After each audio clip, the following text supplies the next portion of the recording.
இன்றைக்கு தலைப்பு ரெபேக்காலும் முக்காடும். இங்கே இந்த வசனத்தை வாசிக்கும் பொழுது ரெபேக்கால் என்ன செய்கிறார்? அவர் யார் என்று கேட்ட உடனே அந்த ஒட்டகத்தை விட்டு இறங்கி அவள் என்ன செய்தாள்? முக்காடி இட்டு கொண்டாள். முக்காடு இடுறது எல்லாரும் சாதாரண காரியம் தானே. இது என்ன ஸ்பெஷல்? வேதம் சொல்லுகிறது முக்காடு பெண்களுக்கு அவசியமானது. அப்ப ஆண்கள் ஏன் போடல? உன்னத பாட்டு 4:1 படிங்க. நீ ரூபவதி, என் பிரியமே, நீ ரூபவதி, உன் முக்காட்டின் நடுவே உன் கண்கள் புறா கண்களாய் இருக்கிறது. என் பிரியமே, நீ ரூபவதி, உன் முக்காட்டின் நடுவே உன் கண்கள் புறா கண்களாய் இருக்கிறது. உன் கூந்தல் கீலேயாத்து மலையில் தலைமேயும் வெள்ளாட்டு மந்தையாய் போலி இருக்கிறது. மேல ஒரு வசனத்தை பார்த்தோம், ரெபேக்காலும் முக்காடும். இரண்டாவது இந்த வசனத்தை பார்க்கிறோம், ஒரு மணவாளன் தன்னுடைய மணவாட்டியை எப்படி வர்ணிக்கிறார்?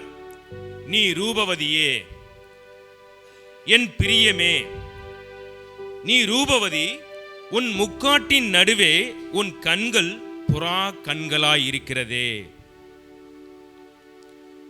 இங்கே ரெபேக்காலை பார்த்தோம். மணவாளன் பார்த்த உடனே என்ன செய்து கொண்டாள்? முக்காடிட்டு கொண்டாள். ஈசாக்கு கிறிஸ்துவுக்கு முன் அடையாளம். காரியம் சரிதானே சொல்வது? ஈசாக்கு யாரு? கிறிஸ்துவுக்கு முன் அடையாளம். ஈசாக்கோட மனைவி ரெபேக்கால் மணவாட்டிக்கு அடையாளம். இந்த மணவாளனை கண்டவுடன் மணவாட்டியாகிய ரெபேக்கால் என்ன செய்கிறாள்? முக்காடிட்டுக் கொள்கிறாள். ஏன்? இது பெண்களுக்கே உண்டான ஒரு சுபாவம். தேவன் பெண்களுக்கு சுபாவங்கள் கொடுத்திருக்கிறார். தலைமுடி நீளமாய் வளர்ப்பது பெண்களின் சுபாவம். மணவாட்டியிடத்திலே அன்பு இருப்பது சுபாவம். மணவாட்டி முக்காடிட்டுக் கொள்வது ஒரு சுபாவம். இப்ப இந்த நாட்கள்ல முக்காடு எதற்கெல்லாம் பயன்படுது? கிறிஸ்து அல்லாத ஜனங்கள் முக்காடு எதற்கு பயன்படுத்துறாங்க? உலகத்திலே முக்காடு யார் யாரு போடுறாங்க? கைம்பெண் முக்காடு, விதவியானவங்க முக்காடு போட்டுக்குவாங்க. கொஞ்ச நாளுக்கு முன்னாடி விதவையானவங்க வீட்டை விட்டு வெளியில வரும்போது முக்காடிட்டு தான் வெளியில போகணும். இல்லைன்னா பக்கத்து வீட்டுக்காரங்க ஏத்து வீட்டுக்காரங்க திட்டுவாங்க. நெத்தியில பொட்டு இல்லை, பூ இல்லை, மூலி சண்டாளி, இவளை பார்த்துட்டு போனா ஒரு காரியம் ஆகலன்னு சொல்லி திட்டுவாங்க. இவர்கள் முக்காடிட்டு கொண்டார்கள். அடுத்து இந்த தினத்துல யார் முக்காடுறா தெரியுமா? தப்பு செய்யறவங்க முக்காடு போடுறாங்க. நான் சிறு வயதிலே கல்லு கடைக்கு சாராய கடைக்கு போகும்போது என்னுடைய தாத்தாமார்கள் என்ன பண்ணுவாங்கன்னா, ஒரு துண்டை மேலே போட்டுக்கிட்டு அப்படியே கல்லு கடைக்கு யாருக்கும் தெரியாம போவாங்க. அது ஒரு முக்காடு. இந்த நாள்ல பெண்கள், வாலிப பிள்ளைகள் பசங்களோடு ஊர் சுத்தும் போது தங்களுடைய முகத்தை காண்பிக்க கூடாதபடிக்கு முக்காடிட்டுக் கொள்ளுறாங்க. நான் சொல்றது சரிதானா தவறா? அல்லேலூயா, சரிதானே? சரி. இன்னொருத்தங்க முக்காடுறாங்க. வெயில் அதிகமான முக்காடுறோம், இல்ல மழை தற்செயலா வந்துச்சுன்னா முக்காடுறோம். திருமணத்துல முக்காடுறாங்க. திருமணத்துல முக்காடிட்டு கணவனுக்கு உறுதி செய்த பிறகு முக்காடை எடுத்து விடுறாங்க. உலகத்திலே இப்படி அநேக முக்காடுகள் இருக்கிறது. ஆனால் ரெபேக்காலோ மணவாளனை கண்டவுடன் முக்காடிட்டு கொண்டாள். ஏன்? அவளுக்கு ஒரு சுபாவமா இருந்தது. அப்ப மணவாட்டியா இருக்கிற ஒவ்வொருவரும் முக்காடிட்டுக் கொள்வது அவசியம். அநேக சபையில முக்காடு போட வேணானே சொல்றாங்க. பரிசுத்த ஆவியானவர் அவங்க நடத்துகிற விதம் நம்ம சொல்ல முடியாது. நீங்கள் கேட்கலாம், இப்போ ஆண்கள் ஏன் முக்காடு இடலை அப்படின்னு. 1 கொரிந்தியர் சொல்லப்பட்டிருக்கு, ஆண்கள் முக்காடு இடவே தேவையில்லை என்று பவுல் நிருபத்தில் சொல்லப்பட்டிருக்கு. ஆனால் ஆண்களும் பெண்களும் கர்த்தருக்கு மனவாட்டியாய் இருக்கிறார்கள். நீங்கள் எல்லாரும் தனித்தனியா இருந்தாலும் கிறிஸ்துவுக்குள் ஒரே மனவாட்டி. அப்ப மனவாட்டியாய் இருக்கும் பொழுது நீங்கள் முக்காடிட்டு கொள்ள அவசியம். யாத்திராகமம் 34:33. கர்த்தருடைய சந்நிதியில் அவரோட பேசும்படிக்கு உட்பிரவேசித்தது முதல் வெளியே புறப்படும் மட்டும் முக்காடு போடாதிருந்தான். அவன் வெளியே வந்து தனக்கு கற்பிக்கப்பட்டதை இஸ்ரவேல் புத்திரரோடு சொல்லும் போது இஸ்ரவேல் புத்திரர் அவன் முகம் பிரகாசிப்பதை கண்டார்கள். மோசே அவரோட பேசும்படிக்கு உள்ளே பிரவேசிக்கும் வரைக்கும் முக்காடை திரும்ப தன் முகத்தின் மேல் போட்டுக் கொள்வான். இங்கே பார்க்கிறோம், மோசே கர்த்தருடனே பேசி அவன் வெளியிலே வந்த பிறகு ஜனங்களிடத்தில் பேசக்கூடாதபடிக்கு அவனுடைய முகம் பிரகாசமாய் இருந்தது. ஜனங்கள் நிமித்தம் இவன் முக்காடிட்டு கொண்டான். இது வேத வார்த்தை, பைபிளில் சொல்லப்பட்ட ஒரு முக்காடு. இவன் ஜனங்கள் நிமித்தம் முக்காடு இட்டு கொண்டான். ஆனால் இன்றைய தினத்தில் உலக ஜனங்களோ பாவம் செய்வதற்கு, அநேக தப்பான காரியங்கள் செய்கிறதுக்கு முக்காடிட்டு இருக்காங்க. கிறிஸ்துவை அறிந்து கொண்ட நாம் பரிசுத்த ஆவியை ஆனவர் நிமித்தம் நாம் முக்காடிட்டுக் கொள்கிறோம். 1 கொரிந்தியர் 11:10 படிப்போம். ஆகையால் தூதர்களின் நிமித்தம் ஸ்திரீயானவள் தலையின் மேல் முக்காடிட்டு கொள்ள வேண்டும். அப்ப நம்ம ஏற்கனவே சொன்னபடி பெண்கள் தூதர்கள் நிமித்தம் தலையில முக்காடிட்டுக் கொள்றாங்க. அப்ப இந்த நாளில் ரெபேக்கானவள் மணவாளனை கண்டவுடன் முக்காடிட்டு கொண்டாள். ஏன்? தேவன் ரெபேக்காலை ஏன் தெரிந்து கொண்டார்? இன்னொன்று, அந்த உன்னத பாட்டில் 4:1 படிக்கிறோம், மணவாளன் தன் மணவாட்டியை பார்த்து, என் பிரியமே நீ ரூபவதி என்று, உன் முக்காட்டின் நடுவில் உன் கண்கள் புறா கண்களாய் இருக்கிறதே என்று சர்டிஃபிகேட்டும் கொடுத்துட்டார். அப்ப மணவாட்டியாக நாம், நம்முடைய கண்கள் புறா கண்களாய் இருக்கிறதா? மணவாட்டியினுடைய கண்கள்ல அந்த புறா கண்கள் என்று எப்படி சர்டிஃபிகேட் கொடுக்கிறாரு? கண்கள் எதை பார்த்தாரு? மணவாளன் மணவாட்டியிடம் கண்களிலே எதை பார்த்தார்? இன்றைக்கு உலகத்திலே அநேக ரூபவதிகள் இருக்கிறார்கள். வேதத்திலே ரூபவதி என்று பல பேர் சொல்லப்பட்டிருக்கு. உலகத்திலே ரூபவதிகள் இருக்கார்கள், வேதத்திலே சொல்லப்பட்ட ரூபவதி இருக்கார்கள். ஆனா மொத்தம் 3 விதமான ரூபவதிகள் வேதம் சொல்லுகிறது. அதிலே முதலாவது ரூபவதி வாசிப்போம். நாகும் 3:4. தன் வேசித்தனங்கினால் ஜாதிகளையும் தன் சூனியங்களினால் வம்சங்களையும் விற்கிற மகா சூனியக்காரியும் ரூபவதியுமாயிருக்கிற வேசியினுடைய திரளான வேசித்தனங்கள் நிமித்தம்.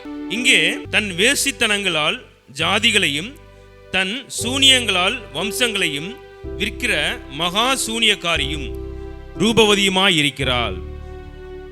இவள் யார்? உலகத்திலே இவள் ஒரு ரூபவதி.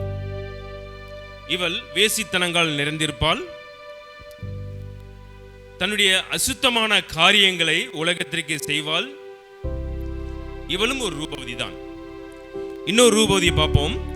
ஆதியாகமம் 29:17. லேயாளுடைய கண்கள் கூச்ச பார்வையாய் இருந்தது. ராகேலோ ரூபவதியும் பார்வைக்கு அழகானவளுமாய் இருந்தாள். அல்லேலூயா. லேயாவோட கண்கள் கூச்ச பார்வையா இருந்தது, ராகேலோ ரூபவதியாய் இருந்தாள். இந்த ரூபவதி அதிலே 31-34 படிங்க. ராகேல் அந்த சொர்பங்களை எடுத்து ஒட்டக சேனத்தின் கீழ் வைத்து அதன் மேல் உட்கார்ந்திருந்தாள். லாபான் கூடாரம் எங்கும் தடவி பார்த்தும் அவைகளை கண்டுபிடிக்கவில்லை. இங்கே போதும். இங்கே பார்க்கிறோம், நீங்க வேதத்தை எல்லாம் படிச்சிருப்பீங்க. இவள் ஒரு ரூபவதி வேதம் சொல்லுகிறது. இவள் யார்? யாக்கோபுடைய மனைவி.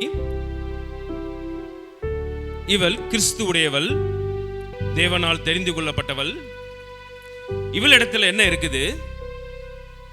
உலகத்தின் காரியம். இவள் விக்கிரகத்தை எடுத்து ஒளித்து வைத்துக் கொண்டாள். இவளும் ஒரு ரூபவதிதான்.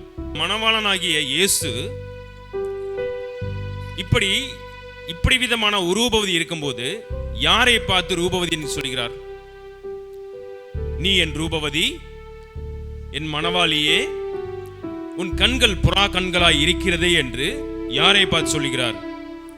ஆதியாகமம் 24:16 படிங்க. அந்த பெண் மகா ரூபவதியும் புருஷனை அறியாத கன்னிகையுமாய் இருந்தாள்.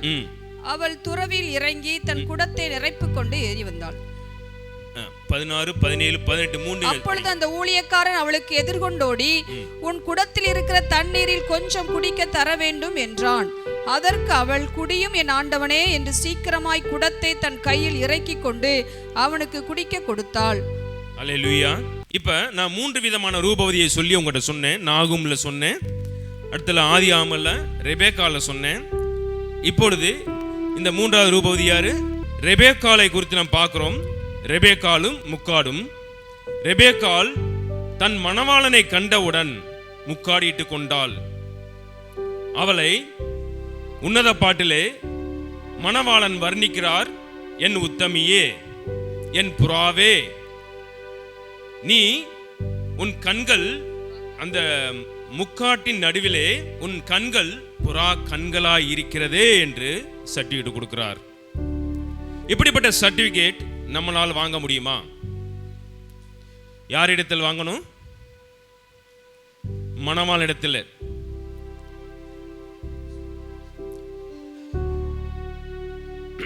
மத்தேயு 24:25 10 ஸ்திரீகள் எதுக்கு புறப்படுறாங்க?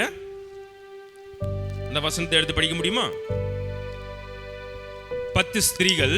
அப்பொழுது பரலோக ராஜ்யம் தங்கள் தீவெட்டிகளை பிடித்துக் கொண்டு மணவாளனுக்கு எதிர்கொண்டு போக புறப்பட்ட 10 கன்னிகைகளுக்கு ஒப்பாய் இருக்கும். அல்லேலூயா. அப்ப மணவாட்டின் கையில என்ன இருக்குது? மணவாட்டின் கையிலே சொல்லுங்க, சத்தமே வர மாட்டேங்குது, எனக்கு காதுல கேட்க மாட்டேங்குது. தீவெட்டி இருக்குது. மணவாட்டியே, உங்க கையில தீவெட்டி இருக்கணும். உங்க கண்கள் புறா கண்களை போல இருக்கணும். நீங்கள் ரூபவதி என்று மணவாளன் உங்களை வர்ணிக்கணும். உங்களிடத்திலே முக்காடு இருக்கணும். நீங்க இப்ப போட்டிருக்க சேலையின் முக்காடு அல்ல. இது ஆவிக்குரிய அர்த்தம் உண்டு, ஆவிக்குரிய காரியம் உண்டு. அப்ப ஒரு மணவாட்டி அந்த தகுதியை பெறுவதற்கு சாதாரண காரியமா? காலையில எந்திரிச்சு ஏசப்பா ஸ்தோத்திரம், மத்தியானம் ஒரு ஸ்தோத்திரம், நைட்டு ஒரு ஸ்தோத்திரம். இன்னைக்கு ஞாயிற்றுக்கிழமை மத்தியானம் ஒரு நல்ல பிரியாணி சாப்பிட்டு ஒரு நல்ல குட்டி தூக்கம் போட்டு சாயங்காலம் செல்ல நோண்டிட்டு இன்றைய பிரேயர் ஓகே. இது போதுமானதா? நாம் எல்லாம் கிறிஸ்துவுக்குள்ள தான் இருக்கிறோம். எபேசியரில் சொல்லப்பட்டிருக்கு, இதோ கடைசிய காலம் தொனிக்கும் பொழுது. அந்த வசனத்தை முடிக்க முடியுமா? அவர் மேகங்களுடன் வருவார். அந்த எக்காலம் தொனிக்கும் போது நாம் எல்லோரும் அவர் எதிர்கொண்டு போவோமா? அப்படி எதிர்கொண்டு போகும்போது அவர் எப்படி இருக்கிறாரோ அப்படி நாம் இருக்கிறோமா? இங்கே மத்தேயுல படிக்கிறோம், 10 ஸ்திரீகள் கிளம்புறாங்க, மணவாளன் வருகிற சத்தம் கேக்குதுன்னு. 10 பேர்ட்ட தீவெட்டி இருக்குது, ஆனா 5 பேர்ட்ட எண்ணெய் இல்லை. இவர்கள் யார்? மணவாட்டி. மணவாட்டியே, உங்களிடத்தில் தீவெட்டி இருக்கிறது, எண்ணெய் இருக்கிறதா? இன்றைய அதை நீங்கள் யோசித்து பாருங்கள். நாம் எல்லோரும் கிறிஸ்துவை வழிபடுகிறோம், கிறிஸ்துவை ஆராதிக்கிறோம். இன்றைய தினத்தில் இயேசு கிறிஸ்து வருவாரானால், இன்றைய தினத்தில் நாம் நமக்குள்ளே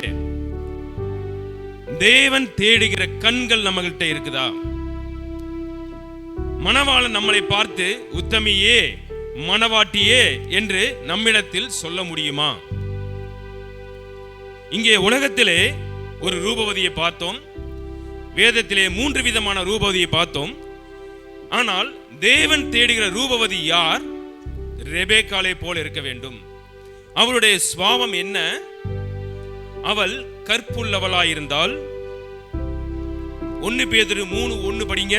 அந்தபடி மனைவிகளே உங்கள் சொந்த புருஷருக்கு கீழ்ப்படிந்திருங்கள், அப்பொழுது அவர்களில் யாராவது திருவசனத்திற்கு கீழ்ப்படியாதவர்களாய் இருந்தால் பயபக்தியோடு கூடிய உங்கள் கற்புள்ள நடக்கையை அவர்கள் பார்த்து உங்கள் கற்புள்ள நடக்கையை அவர்கள் பார்த்து, மனிதர்கள் பார்த்து திரும்புவார்கள், ஆனால் உங்கள் கற்புள்ள நடக்கையை மணவாளன் பார்க்கிறார். இன்னொன்று, உங்களுடைய செய்கைகளை பார்க்கிறார், உங்களுடைய கிரியைகளை பார்க்கிறார். இன்னொரு வசனத்தை படிங்க, நீதிமொழிகள் 31:18 படிங்க. தன் வியாபாரம் பிரயோஜனம் உள்ளதென்று அறிந்திருக்கிறாள், இரவிலே அவள் விளக்கு அணையாதிருக்கும். இரவிலே அவள் விளக்கு அணையாதிருக்கும். இது யார் இடத்துல இருக்குது? மணவாட்டி இடத்துல. அப்ப தேவன் எப்படிப்பட்ட ரூபவதியை விரும்புகிறார்? இங்கே ரெபேக்காளை தெரிந்து கொள்கிறார். ரெபேக்காள் எப்படிப்பட்டவளா இருக்கிறாள்? அவள் முதலாவது அந்த ஊழியக்காரன் இடத்துல வந்து என்ன சொல்றாள்? உன் ஒட்டகத்துக்கு நான் தண்ணி கொடுக்கிறேன், உமக்கும் நான் தண்ணி கொடுக்கிறேன். அன்னைக்கு ஆபிரகாம் காலத்துல கிணறு எப்படி இருக்கு தெரியுமா? கிணறு பார்த்திருக்கீங்களா எல்லாரும்? ஏன்னா இப்போ இல்லை, எல்லாருமே போர் போட்டு தான் இருக்கிறோம், எல்லாம் மோட்டர்ல வந்துட்டு இருக்கு தண்ணி. அன்னைக்கு கிணறு ஒரு 1/2 கிலோமீட்டர் தூரத்துக்கு இருக்கும். உள்ள இறங்கணும்னா படி இருக்கும், அப்படியே சுத்தி கீழே இறங்குவாங்க. ஒரு குடம் தண்ணி எடுக்கிறதுக்கு 15 நிமிஷம் ஆகும், கீழே இருந்து மேலே ஏறி வர்றதுக்கு. அன்றைக்கு அந்த ஊழியக்காரன் எத்தனை ஒட்டகத்தை அழைச்சு கொண்டு வந்தான்? குறைஞ்சது ஒரு 10 ஒட்டகம் இருக்குன்னு நான் படிச்சிருக்கேன் நினைக்கிறேன். ஒரு ஒட்டகம் 200 லிட்டர் தண்ணி குடிக்குமா. ஒரு குடத்தின் அளவு எவ்வளவு? 25 லிட்டர். அந்த பெண் ரெபேக்காள் ஒரு குடத்தை தூக்கிட்டு வர்றதுக்கு குறைஞ்சது 15 நிமிஷம் ஆகும். இங்கே 10 ஒட்டகங்கள் தண்ணி கொடுக்குது. அவளுடைய பொறுமை அங்கே காணப்படுகிறது, அவள் இரக்க குணம் அங்கே காணப்படுகிறது. அந்த ஊழியக்காரன் கேட்ட உடனே அவளிடத்தில் எந்த எதிர்பார்ப்பு இல்லாமல், உங்களுக்கும் உங்கள் ஒட்டகளுக்கும் நான் தண்ணீர் வார்ப்பேன் என்று அவள் ஓடுகிறாள். அப்ப ஒரு மணவாட்டி இடத்துல என்ன இருக்க வேண்டும்?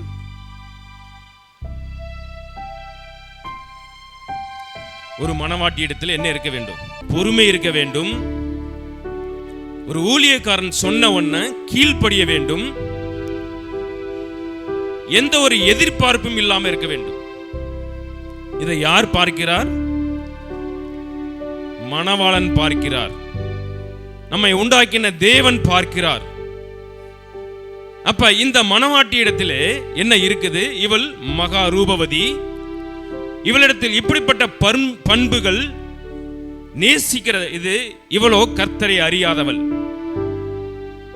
இவளோ கர்த்தரை அறியாதவள். ஆனா ஆபிரகாமுக்கு சொந்தக்காரன் தான். அந்த எலியேசர் ஊழியக்காரன் வந்து சொல்லும் போது அவள் கீழ்ப்படுகிறாள். அப்ப தேவனுடைய வித்து அவருக்குள்ளே இருந்தது. அவள் முன் குறிக்கப்பட்டவளாயிருந்தாள். அப்ப நீங்க வந்திருக்கிற ஒவ்வொருவரும் எப்படி இருக்க வேண்டும்? தேவனுடைய வித்து உங்களுக்குள்ளே இருக்க வேண்டும். நீங்கள் அனைவரும் முன் குறிக்கப்பட்டவர்களாக இருக்க வேண்டும். ஒரு ஊழியக்காரர் ஒரு வார்த்தையை சொல்லும் போது அது தேவனுடைய வார்த்தையா இருந்தால் கீழ்ப்படிய வேண்டும். இல்ல ஒரு எந்த எதிர்பார்ப்பு இல்லாமல் தேவனுக்கு செய்கிற காரியம் எதுவா இருந்தாலும் அது அப்படியே செய்யுங்கள். இந்த மணவாட்டி சுபாவம் தேவனுக்கு பிரியமானது. அங்கே ரெபேக்காளை பார்த்தோம். அவ வந்து ரூபவதி. ஆனால் உலக ஆசையும் விக்கிர ஆராதனையும் தகப்பனுடைய பொருள் அவளுக்கு தேவைப்பட்டது. அவளோ ஒளித்து வைத்துக் கொண்டாள். அவள் யார்? யாக்கோபுடைய மனைவி, அவளும் ரூபவதி தான். அவளையும் தேவன் தெரிந்து கொண்டாள். ஆனால் அவளுடைய முடிவு எங்கே இருந்தது? பிரயாணத்தில் வழியிலே கானான் தேசத்துக்குள்ளே நுழையவில்லை. லாபான் இடத்தில் இருந்து வரும்பொழுதே இறந்து போனாள். ஆனால் முன் குறிக்கப்பட்டது யாரு? லேயாள்.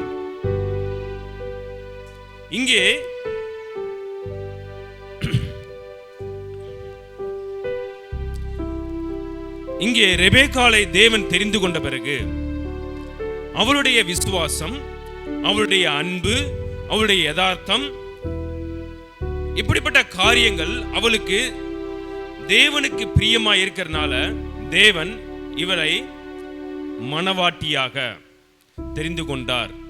இப்ப இந்த மணவாட்டின் இடத்துல அந்த உன்னத பாட்டுன்னு திரும்ப 4:1 படிங்க. உன்னத பாட்டு 4:1.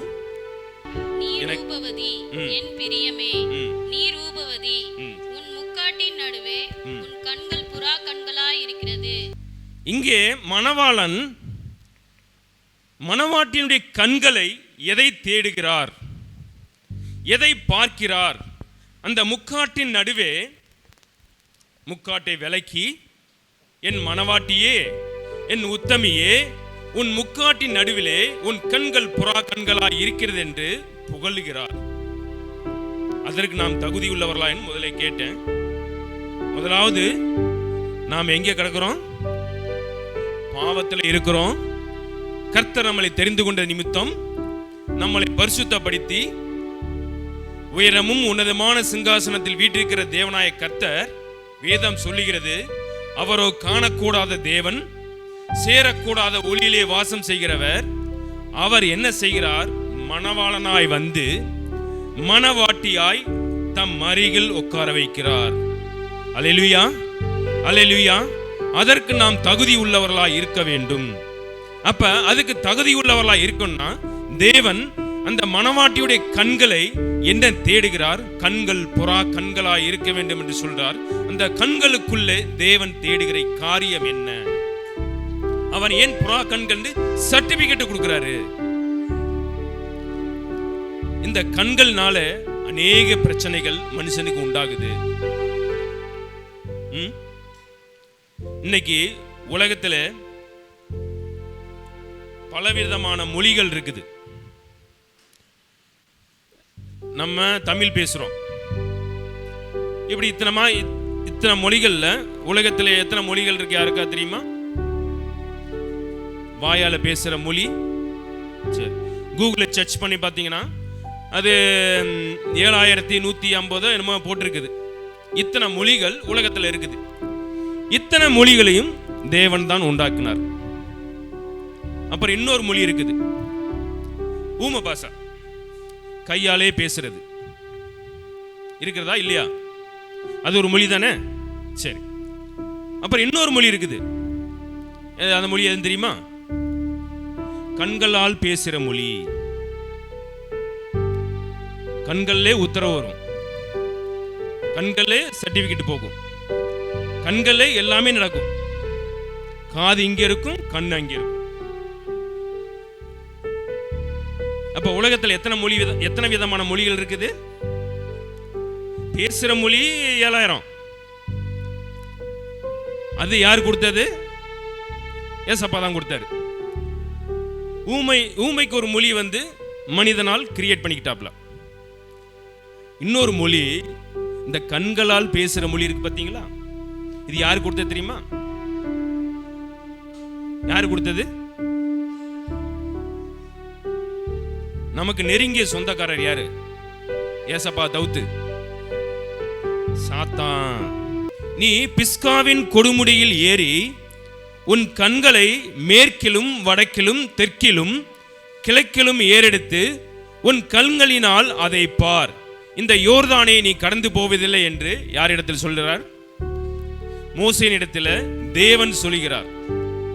தேவன் யார்? இஸ்ரவேல் ஜனங்களை அடிமைத்தனத்திலிருந்து வழிநடத்தி கொண்டு அவன் அவ்வளவு பாடுகளையும் கஷ்டங்களையும் துன்பங்களையும் அனுபவித்து தேவன் சொன்ன காரியத்தின்படி வார்த்தையின்படி நடந்து வருகிற அவன் ஒரே ஒரு தவறு. என்ன செய்தான்? கண்மலையை பார்த்து இரண்டாவதாக நீ பேசு என்று சொன்னது அவன் இரண்டாவதாக அடித்து விட்டான். ஒரு வார்த்தை மீறி நிமித்தம் அவன் கானான் தேசத்துக்குள்ளே பிரவேசிக்கவில்லை. ஆனால் உன் கண்களால் அதை பார் என்று சொன்னார். கானான் தேசம் சரீரத்தின்படி அந்த தேசத்தை மிதிப்பது ஒரு காரியம், ஆவியின்படி கானான் தேசத்தை பார்ப்பது ஒரு காரியம். மோசே சரீரத்தின்படி கானான் தேசத்தை அவன் மிதிக்கவில்லை. ஆனால் ஆவியிலே அவன் அந்த கொடுமுடியிலே ஏறி, அந்த கண்மலையின் கொடுமுடியிலே ஏறி, கண்மலை யாரு? கிறிஸ்துவே. அந்த கண்மலையிலே ஏறி பரலோகத்தை அவன் கண்டான். அந்த கானான் தேசத்தை அவன் கண்டான். அவன் கண்கள் எதை கண்டது? கானான் தேசத்தை.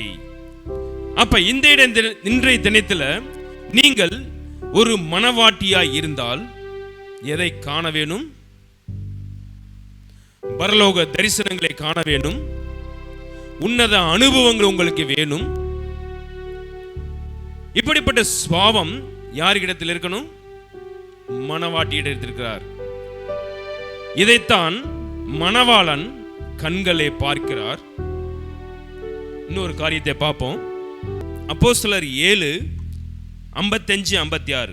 அவன் பரிசுத்த ஆவியினாலே நிறைந்தவனாய் வானத்தை அண்ணாந்து பார்த்து தேவனுடைய மகிமையும் தேவனுடைய வலது பார்சத்தில் இயேசுவானவர் நிற்கிறதையும் கண்டு, அதோ வானங்கள் திறந்திருக்கிறதையும் மனுஷகுமாரன் தேவனுடைய வலது பார்சத்தில் நிற்கிறதையும் காண்கிறேன் என்றான். அல்லேலூயா, அல்லேலூயா. இவனை பார்க்கிறோம். இவன் பரிசுத்த ஆவியினாலே நிரம்பி தேவனுடைய பாரிசத்தில் உட்கார்ந்திருக்கிறதையும் நிற்கிறதையும் அந்த படிங்க.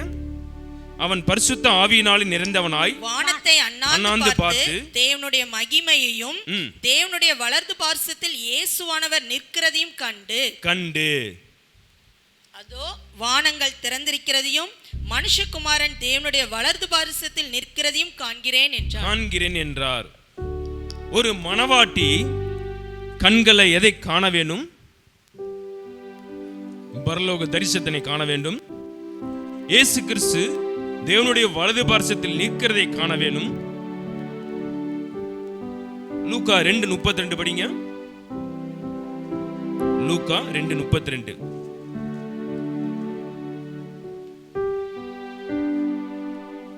உம்முடைய இரட்சணியத்தை என் கண்கள் கண்டது என்றான்.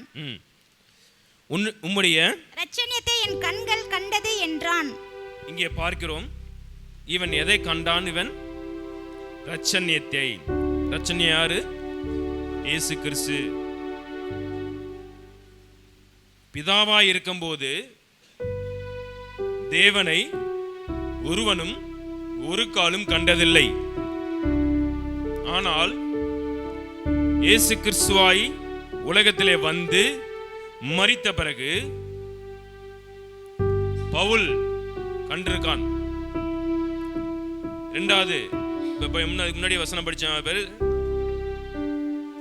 பிதாவின் வலது பார்சத்தில் நிற்கிறதை இயேசுவானதை கண்டிருக்கான். மூன்றாவது இங்கே ஒரு அந்த காண்கிறது யாருன்னு சொல்லுங்க. லூக்கா 2:32. இரட்சணியத்தை என் கண்கள் கண்டது என்றார். அப்படிங்கிற சொல்றது யாரு? அவன் பேர் என்ன? சிமியோன். சிமியோன். அப்ப இவர்கள் யார்? அந்த மணவாளன் தேடுகிற புறா கண்கள் எப்படி இருக்குன்னா, தேவனுடைய காரியங்கள் இல்ல தேவனையோ இல்ல தேவனுடைய உன்னதமான அனுபவத்தையோ இப்படிப்பட்ட காரியத்தை காண்கிறது அந்த கண்களுக்குள்ள இருக்க வேண்டும் என்று தேவன் விரும்புகிறார். நாம் கண்களால் காணக்கூடாத ஒரு சில காரியத்தை பார்ப்போமே. நியாயாதிபதிகள் 16:21. பெலிஸ்தர் அவனை பிடித்து அவன் கண்களை பிடுங்கி அவனை காசாவுக்கு கொண்டு போய் அவனுக்கு 2 வெண்கல விலங்கு போட்டு சிறைச்சாலையிலே மாவரைத்து கொண்டிருக்க வைத்தார்கள். அல்லேலூயா, அல்லேலூயா. இங்கே இவனுடைய கண்கள் பிடுங்கப்பட்டது. எதனால? இவன் உயிரோடு இருக்கும்போது தேவனுடைய பரிசுத்த ஆவி இறங்கும் பொழுது இவன் யாரை போய் பார்த்துக்கிட்டு இருந்தான்? ஒரு வேசியை கிட்டே போயிட்டான். அவன் வேசியை பார்த்தான். இன்னொன்று, ஒரு சிங்கத்தை கிழித்து போட்டான். திரும்பி வரும்போது அந்த சிங்கத்தின் வாய்க்குள்ளே ஒரு தேன் கூடு இருந்தது. செத்து போன மிருகத்திலே இவன் யார்? நசரேயன் விரதம் கொண்டவன். செத்த இடத்தில் இவன் போகக்கூடாது. ஆனா ஒரு செத்து போன மிருகனிடத்திலே இவன் போய் ஒரு தேன் கூடு இருந்தது. அந்த தேனை எடுத்து இவன் சாப்பிட்டான். அங்கே தேன் கூடுவோட சொல்லப்படாது, தேன் இருந்ததுன்னு சொல்லப்பட்டிருக்கும். இவன் சாப்பிட்டதும் அல்லாமல் இவனுடைய பெற்றோர்களுக்கும் கொடுப்பான். இது கர்த்தருடைய பார்வையில பாவம். முதலாவது, இவன் செத்த மிருகத்திட்ட போனது தப்பு. இரண்டாவது, அந்த மிருகத்திட்ட இருந்த தேன் அது தேவனுடைய வார்த்தை கிடையாது, அது பிசாசனுடைய வார்த்தை. தேன் எதை குறிக்குது? அல்லேலூயா, அல்லேலூயா. தேன் வசனத்தை குறிக்குது. தேன் வசனத்தை குறிக்குது. அப்ப தேன் கூட்டிலிருந்து வருகிறது தேவனுடைய வார்த்தை. இங்கே தேன் கூடு இல்லை. அந்த வசனத்தை நீங்க படிச்சு பார்த்தீங்கன்னா தெரியும். அங்கே தேன் கூடு இல்லை. ஆனா சிங்கத்தின் உடம்புக்குள்ளே தேன் இருந்தது. சிங்கம் சாசியும் சொல்லப்படும், யூத ராஜ சிங்கம் அப்படி சொல்லப்பட்டிருக்கு. ஒரு ஒப்பனையை தான் சொல்லப்பட்டிருக்கு. ஆனா தேவன் கிடையாது. ஆனா சிங்கத்தை பிசாசுக்கு ஒப்பாய் நிகராவே சொல்லப்பட்டிருக்கு. இவன் என்ன செய்யறான்? அந்த தேனை கண்டு அதை எடுத்து சாப்பிடுறான். இவன் இப்படிப்பட்ட காரியத்தை இவன் செய்யாதிருந்தால் இவனுடைய பரிசுத்த ஆவி இவனை விட்டு நீங்காதிருந்திருக்கும். அப்ப உலகத்திலே நாம் காண வேண்டியது ஒரு சில வார்த்தைகளை பார்த்தோம். காணக்கூடாது பிசாசினுடைய தேன் வார்த்தைகள், பிசாசின் உபதேசம், செத்தவனிடத்திலிருந்து வர உபதேசம். நீங்கள் அதை காணக்கூடாது, கேட்கக்கூடாது. அப்படி அதை கேட்டீரானால், இதை கண்டீரானால் ஆவிக்குரிய ஜீவியத்திலே நீங்கள் மரித்து போயிருப்பீர்கள். நீங்கள் ஏசப்பாவுக்கு மணவாளனுக்கு மணவாட்டியாய் இருக்க முடியாது. அங்கே மத்தேயுல படிச்சோம், 10 பேரிடத்துல 5 பேர்கிட்ட எண்ணெய் இல்லை. 10 பேர்கிட்டையும் முதலாவது எண்ணெய் இருந்தது. அவங்க தீவெட்டி எரிஞ்சுக்கிட்டு இருந்தது. அவர்கள் மணவாளன் வருகிறார் என்கிற தாமதமாகிறது என்கிற சத்தம் கேட்கும் பொழுது 10 பேரும் தூங்குறாங்க. திரும்ப அந்த வசனத்தை படிங்க, மத்தேயு 24. அப்பொழுது பரலோக ராஜ்யம் தங்கள் தீவெட்டிகளை பிடித்துக் கொண்டு மணவாளனுக்கு எதிர்கொண்டு போக புறப்பட்ட 10 கன்னிகைகளுக்கு ஒப்பாயிருக்கும். அவர்களில் 5 பேர் புத்தி உள்ளவர்களும் 5 பேர் புத்தி இல்லாதவர்களுமாய் இருந்தார்கள். புத்தி இல்லாதவர்கள் தங்கள் தீவெட்டிகளை எடுத்துக்கொண்டு போனார்கள், எண்ணெயோ கூட கொண்டு போகவில்லை. புத்தி உள்ளவர்கள் தங்கள் தீவெட்டிகளோடு கூட தங்கள் பாத்திரங்களில் எண்ணெயும் கொண்டு போனார்கள். மணவாளன் வர தாமதித்த போது அவர்கள் எல்லோரும் நித்திரை மயக்கம் அடைந்து தூங்கிவிட்டார்கள். எல்லோரும் நித்திரை மயக்கம் வந்துருச்சு. இங்கே இவன் சிம்சோன் யார்? இவன் ஒரு மணவாட்டி தான். ஆனால் இவனிடத்தில் என்ன?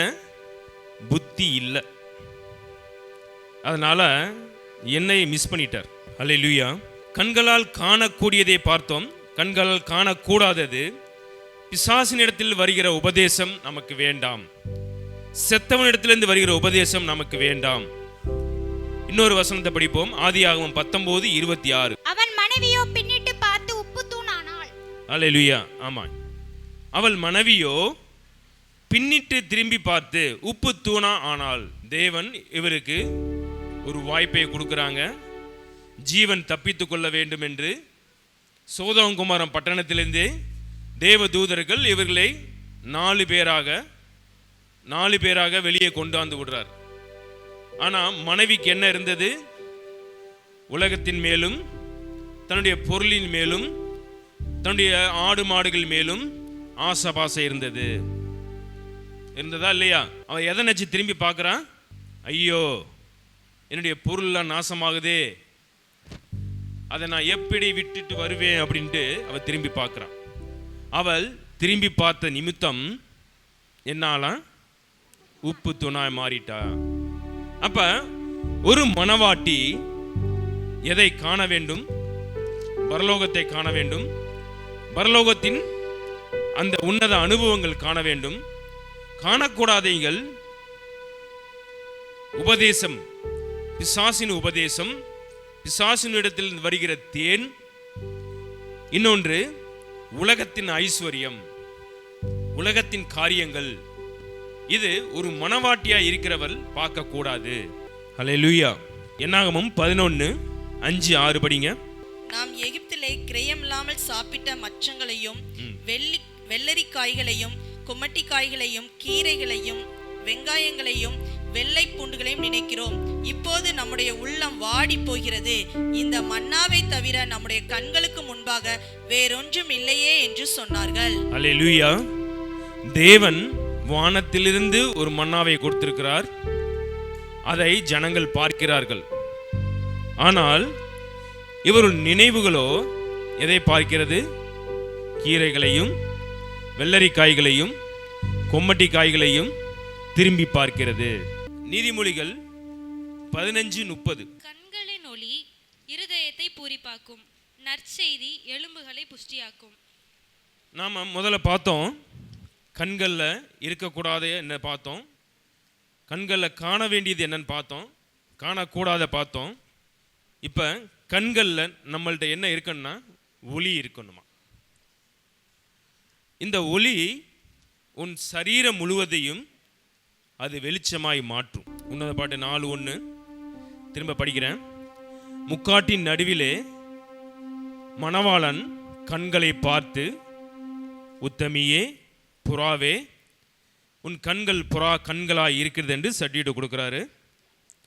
அப்ப தேவன் மணவாளன் இந்த மணவாட்டுடைய கண்களில் பார்க்கிறது என்ன? முதலாவது கண்களில் ஒளி இருக்க வேண்டும் பார்க்கிறார். இரண்டாவது கண்களில் இரக்கம் இருக்க வேண்டும் பார்க்கிறார். மூன்றாவது கண்களில் தெளிவு வேண்டும் சொல்றார். மத்தேயு 6:22 படிச்சுங்க. இன்னொன்று புலம்பல் 1:2. புலம்பல் 1:2 வேதம் சொல்லுகிறது, கண்களிலே கண்ணீர் இருக்க வேண்டும். இது ரா காலத்தில் அழுகிற அந்த கண்ணீராக இருக்கணும். எரேமியா 13:17 மற்றவர்கள் படும் வேதனை கண்டு கஷ்டங்கள், வறுமை, பஞ்சம் இப்படிப்பட்ட காரியத்தில் உங்கள் கண்கள் என்னன்னா கண்ணீர் சொரிய வேண்டும். இப்பொழுது ஈரான்ல குண்டு போட்டுக்கிட்டு இருக்காங்க. இதுக்கு முன்னாடி காசால குண்டு போட்டு 3 வருஷம் நடந்துட்டு இருக்கு. அங்கே முஸ்லீம் ஜனங்கள் அநேகர் கொல்லப்பட்டுக்கிட்டு இருக்காங்க. ஆனா இஸ்ரவேல் தான் குண்டு போடுது. இது இந்த காரியம் கர்த்தருக்கு பிரியமானதா என்று நமக்கு தெரியாது. ஆனா குண்டு போடும்போது அங்கே அநேகர் வீட்டை இழந்திருக்கிறாங்க, அநேகர் கை கால் உடைஞ்சிருக்கிறாங்க, அநேகர் மருந்து இல்லாம அநேக பிள்ளைகள் என்ன ஆயிருக்கு, செத்து போயிருக்கு. அநேக பிள்ளைகள் வயிற்றுல இருக்கும் போதே செத்து போயிருக்கு. இந்த காரியத்தை நீங்க நினைச்சு பார்க்கும்போது அவர்களுக்காக உங்க கண்கள்ல இரக்கம் இருக்க வேண்டும். அவர்களுக்காக அவங்க படும் வேதனைக்காக உங்க கண்கள்ல கண்ணீர் இருக்க வேண்டும். இன்னொரு காரியம் என்னாகமம் 12:12 உங்கள் கண்களிலே பரிவு இருக்க வேண்டும். பரிவு, மற்றவர்கள் படும் வேதனை பார்த்து பரிவும் இல்லை அவமானப்படும் போதோ நம்முடைய அவர்களுக்காக கர்த்தரிடத்தில் பரிந்து பேச வேண்டிய காரியம் உங்கள் கண்கள் இருக்க வேண்டும். அப்ப தேவனாய கர்த்தர் மணவாளன் புறாவின் கண்களே, புறா கண்கள் என்று மணவாட்டியை பார்த்து சொல்லுகிற என்னதென்றால் அந்த கண்களை பார்த்து சர்டிஃபிகேட் கொடுக்கிறதா. இந்த கண்களில் இந்த காரியம் பரிவு, இரக்கம், அன்பு, மனத்தாழ்மை இப்படிப்பட்ட காரியம் ஒரு மணவாட்டியிட்ட எடுக்க வேண்டும். ஒரு மணவாட்டி எப்படி இருக்க வேண்டும்னா ரூபவதி, உலகத்தின் ரூபவதி எப்படி இருந்தால், தேவனால் தெரிந்து கொள்ளப்பட்ட ரூபவதி எப்படி இருந்தால் என்று நம்ம வேதத்தில் வாசித்தோம். அப்ப ஒரு மணவாளன் மணவாட்டியை பார்த்து ரூபவதியே, என் உத்தமையே என்று உங்களை கூப்பிடுவதற்கு நீங்கள் தகுதி உள்ளவர்களாக இருக்க வேண்டும். அப்ப தகுதி எங்கே இருந்து வருகிறது? உங்கள் கண்கள்ல இப்படிப்பட்ட காரியங்கள் இருக்குமானால், உன்னத அனுபவங்கள், பரலோகத்தின் தரிசனங்கள் இவைகள் நீங்கள் கண்டு தேவனுடைய இரக்கத்தை நீங்கள் பெற்று இன்னும் அந்த பரிசுத்தத்தை நீங்கள் நாடி தேடும் பொழுது அதற்கு நீங்க விலை கொடுத்து தான் உள்ள போக முடியும். இன்றைய தினத்துல அநேக கிறிஸ்தவர்கள் இருக்கிறார்கள், ஆனாலும் எல்லாரும் கிறிஸ்துவுக்குள்ள போக முடியாது. ஏனென்றால் ரூபவதியா இருக்கிறவர்கள் முதலாவது தகுதி உள்ள காரியம் வேணும். இன்றைக்கு ஒரு சில வசனங்கள் சொல்லப்பட்டது, சில ஜெபம் பண்ணுவோம். நன்றி தகப்பனே, ஸ்தோத்திரிக்கிறேன். இந்த நாளில் கர்த்தாவே ஸ்தோத்திரிக்கிறேன். ரூபவதி யார் என்று கர்த்தாவே ஒரு சில வார்த்தைகளில் சொல்லப்பட்டது. இந்த நாளில் கர்த்தாவே ஸ்தோத்திரிக்கிறேன். கேட்ட ஜனங்கள் கீழ்ப்படிந்து அப்பா உம்முடைய வார்த்தையின்படியாக அவர்கள் தங்களை தற்காத்து கொண்டு தகப்பனே உலகத்தின் காரியங்களுக்கு, இச்சைகளுக்கு, பாவங்களுக்கு, இந்த கண்ணின் இச்சைகளுக்கு விட்டு விலகி உம்மிடத்தில் கர்த்தாவே ஸ்தோத்திரிக்கிறேன் பரிசுத்த ஆவியை பெற்று இரக்கம், பரிவு இப்படிப்பட்ட காரியல் கண்கள் இருக்குமானால் நீர் அவர்கள் கர்த்தாவே உத்தமியே புறாவே என்று கர்த்தாவே நீர் சர்டிஃபிகேட் கொடுக்கிறேன் தகப்பனே. அப்படியாய் இந்த ஜனங்கள் வாழவும் ஜீவிக்கவும் உம் நாமத்தை மகிமைப்படுத்துமாய் சமூகத்தில் கேட்கிறேன். வந்திருக்க ஒவ்வொருவரும் தேவனாய் கர்த்தர் ஆசீர்வதியும். குடும்பத்தார் ஒவ்வொரு மேலும் கர்த்தாவுடைய கிருபை இருக்கட்டும். இயேசு நாமத்தினாலே கேட்கிறேன் பிதாவே, ஆமென்.